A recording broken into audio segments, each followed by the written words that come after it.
ପାହାଡ଼ ଜଙ୍ଗଲ ଘେରା ଗୋଟିଏ ସୁନ୍ଦର ଗାଁ। ସେଇ ଗାଁରେ ରହୁଥାଏ ଗୋଟିଏ ଛୋଟିଆ ଝିଅ। ଝିଅଟିର ବାପା ମା କେହି ନଥାନ୍ତି। ସେ ତା ମାମୁଁ ଘରେ ରୁହେ। ତା ମାମୁଁ ତାକୁ ବହୁତ ଭଲ ପାଆନ୍ତି, କିନ୍ତୁ ତା ମାଇଁ ଆଦୌ ଭଲ ଲୋକ ନୁହଁ। ଝିଅଟେ ତାଙ୍କ ଘରେ ରହୁ ବୋଲି ମାଇଁ କେବେ ଚାହାନ୍ତିନି। ଥରେ ତା ମାଇଁ ତାକୁ ଜଙ୍ଗଲରେ ଛାଡ଼ି ଆସିବାକୁ ନିଷ୍ପତ୍ତି ନେଲା। ଆଉ ଦିନେ ସୁଯୋଗ ଉଣ୍ଡି ଘରେ କେହି ନଥିଲା ବେଳେ ସେଇ ଛୋଟ ଝିଅଟିକୁ ଜଙ୍ଗଲକୁ ନେଇଗଲା। ଘୋର ଜଙ୍ଗଲ ଭିତରେ କୂଅଟିଏ ଥିଲା, ଆଉ ସେଇ କୂଅରେ କୁନି ଝିଅଟିକୁ ପକେଇ ଦେଇ ଆସିଲା। ଜଙ୍ଗଲ ଭିତରେ ଥିବା କୂଅଟି ଥିଲା ବହୁତ ଗଭୀର, କିନ୍ତୁ ସେଥିରେ ଟୋପାଏ ବି ପାଣି ନଥିଲା। ଥିଲା ଗୋଟିଏ ଶୁଖିଲା ପତ୍ରର ଗଦି। ଝିଅଟେ ସେ ପତ୍ରରେ ପଡ଼ିଥିବାରୁ ତାର କୌଣସି ଅସୁବିଧା ହେଇନଥାଏ। କିନ୍ତୁ ଜଙ୍ଗଲ ଭିତରେ କୂଅରେ ପଡ଼ି ଝିଅଟେ କାନ୍ଦୁଥାଏ। ମଝିରେ ମଝିରେ ଡରିଯାଇ ରାହା ଧରି କାନ୍ଦୁଥାଏ, କିନ୍ତୁ ତା କାନ୍ଦଣା ଶୁଣିବାକୁ ସେଠି କେହି ନଥାନ୍ତି।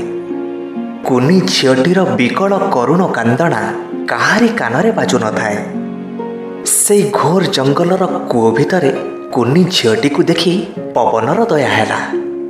ପବନ ମନେ ମନେ ଭାବିଲା, ୟା କାନ୍ଦଣାକୁ ମୁଁ ତା ମାମୁଁ ପାଖରେ ପହଞ୍ଚେଇବି। କିନ୍ତୁ ସେ ଯେତେ ଚେଷ୍ଟା କଲେ ବି ସଫଳ ହେଲାନି। ବାଟରେ ପ୍ରତିଥର ଝିଅର କାନ୍ଦଣା ସ୍ୱର କୋଉଠି ଉଭେଇ ଯାଉଥାଏ। ଶେଷରେ ଝିଅଟି କାନ୍ଦି କାନ୍ଦି ସେ କୂଅ ଭିତରେ ଶୋଇପଡ଼ିଲା। ସେତେବେଳକୁ ରାତି ଅନେକ ହେଲାଣି। ହଠାତ୍ ଝିଅଟି ଗୋଟେ ସ୍ୱପ୍ନ ଦେଖିଲା। କେହି ଜଣେ ତାକୁ କହୁଛି, ଝିଅ ତୁ ସାହସ ବାନ୍ଧି ରହ, ଆମେ ତତେ ସାହାଯ୍ୟ କରିବାକୁ ପ୍ରସ୍ତୁତ ଅଛୁ। ତୁ ନିଶ୍ଚୟ ତୋ ମାମୁଁ ଘରେ ପହଞ୍ଚିବୁ। ସ୍ୱପ୍ନ ନ ସରୁଣୁ ହଠାତ୍ ଝିଅଟିର ନିଦ ଭାଙ୍ଗିଗଲା। ସେ ଦେଖିଲା ସେତେବେଳକୁ ସକାଳ ହେଲାଣି। କୂଅ ଭିତରେ ପଡ଼ିଛି ଗୋଟିଏ ଖାଲି ହାଣ୍ଡି ଆଉ ଗୋଟିଏ ବାଘ ଛାଲ। ଏଥର ପବନ ଆସି ଝିଅଟିକୁ କହିଲା, ଝିଅ ହାଣ୍ଡିର ମୁହଁରେ ସେ ଛାଲକୁ ଜୋର କରି ବାନ୍ଧି ଦିଅ।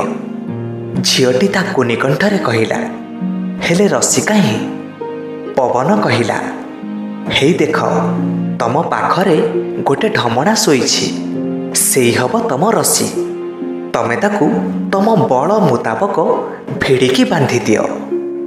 ଏବେ ଝିଅଟି ହାଣ୍ଡି ଉପରେ ଚମଡ଼ା ଘୋଡ଼େଇ ଢମଣା ସାପକୁ ରସି କରି ଭଲକି ବାନ୍ଧିଦେଲା। ତାପରେ ହାଣ୍ଡି ଭିତରୁ ଥାଇ ପବନ କହିଲା, ଝିଅ ମୁଁ ହେଉଛି ପବନ। ମୁଁ ଏଠି ଅଛି, ସେଠି ଅଛି, ସବୁଠି ଅଛି। ଏବେ ହାଣ୍ଡି ଭିତରେ ଅଛି, ଆଉ ବାହାରେ ବି ଅଛି। ତେଣୁ ତମେ ଚମଡ଼ାକୁ ଜୋରରେ ହାତରେ ବାଡ଼ାଅ। ମୁଁ କଷ୍ଟରେ ଚିତ୍କାର କରିବି। ହାଣ୍ଡି ବାହାରେ ମୋର ଯେଉଁ ମୁକ୍ତ ଅଂଶ ଅଛି, ସେ ମୋ ଚିତ୍କାରକୁ ତମ ମାମୁଁ ପାଖରେ ପହଞ୍ଚେଇବ। ବାଡ଼ାଅ, ମୋତେ ଜୋରରେ ବାଡ଼ାଅ। ଏବେ ଝିଅଟି ପବନର କଥା ଶୁଣି ବାଡ଼େଇବାକୁ ଲାଗିଲା। ସେଥିରୁ ବାହାରିଲା ଏକ ବିଚିତ୍ର ଶବ୍ଦ। ଏମିତି ଶବ୍ଦ ପୂର୍ବରୁ କେହି କେବେ ଶୁଣିନଥିଲେ। ଗାଁ ଲୋକେ ଶବ୍ଦ ପାରି ଦୌଡ଼ି ଆସିଲେ ସେଇ କୂଅ ପାଖକୁ, ଆଉ ଝିଅଟିକୁ ସେ କୂଅ ଭିତରୁ ଉଦ୍ଧାର କଲେ। ତାପରେ ଝିଅଟି ସେ ସାପ ଓ ପବନକୁ ଧନ୍ୟବାଦ ଦେଇ ପଦାକୁ ବାହାରିଲା, ଆଉ ସବୁ ଘଟଣାତକ ତା ମାମୁଁ ଆଗରେ କହିଲା। ଘରକୁ ଯିବା ପରେ ମାମୁଁ ମାଇଁଙ୍କୁ ତାଗିଦ କଲେ। ତାପରେ ମାଇଁ ତାଙ୍କ ଭୁଲ ପାଇଁ ଲଜ୍ଜିତ ହେଲେ। ଭବିଷ୍ୟତରେ ଏମିତି କେବେ କରିବେନି ବୋଲି କଥା ଦେଲେ।